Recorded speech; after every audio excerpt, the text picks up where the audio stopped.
Hi everyone, just a very quick video to say how much we've enjoyed the car camping.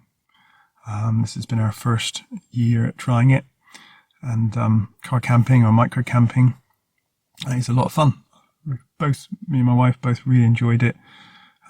It's been very practical as well. You haven't got a big vehicle to take with you and try and find somewhere to park, so it's been really good fun. I was asked what I enjoyed about it, and really it was everything. Just being able to lock up and go off and come back to a warmer environment than a tent, and it's been excellent in the way that as well as it being warmer, it's just very cozy, very cozy. Anyone asked me is there anything I didn't like or I would have changed, and there's probably one of the things I probably would have changed is how I have my awning, which is this sort of camping tarp that I bought. That's been extremely good, as I was saying in the other videos, nothing wrong with that at all. But it'd been nice to have it easier to disconnect, so I can just zoom off in the car or in a vehicle if I want to go somewhere to a cafe or a pub or somewhere like that, or just out for the day. So I've bought another couple of poles, which I can make it then in a sort of separate unit, and then it just attaches to my telescopic pole, which is in my other video, and that's easier to do that. So then if I want to go off, I just undo these sort of bungees, and I can leave that as a standing awning that I can come up and park it next to, and connect up again when I need it. So that's I wish I did that before, and I've now bought 2 more poles to do that, which is good. I'm trying to think of anything else. The only thing is, if you have medications that you need to take, be aware that in a hot car, that it can go above the temperature they should be safely stored at. So for me personally, I've had to use a little food cooler and put them in that. You've got to make sure you don't get them too cold, and obviously not too hot. So that was a better way of taking medications with you, and just keep them cool in something like that. You can get dedicated coolers that keep your medications cold or cooler. I didn't actually have that.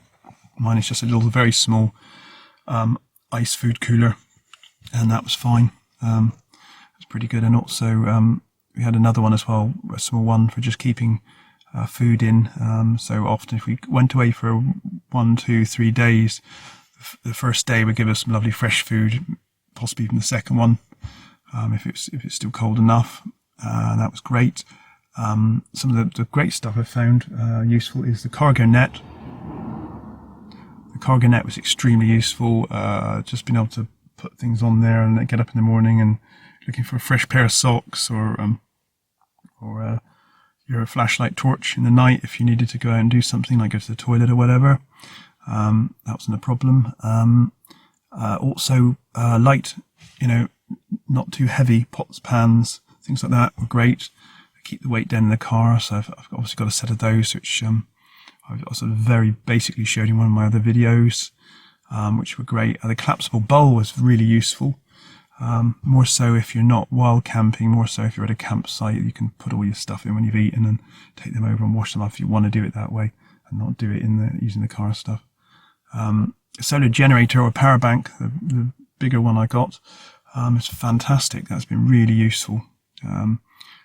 It's with that combined with my solar panel, which when I finished doing it I thought would be overkill, this big solar panel on the car. It's been really great, because if you go wild camping or anywhere and they've got nothing, for a few days, you can start burning through things like electricity on things like tablets, your phones, even if you put them in airplane mode and they're not searching for a signal all the time, they still, run down, and especially if you're doing things on them occasionally, playing some music on them, maybe watching a video or something.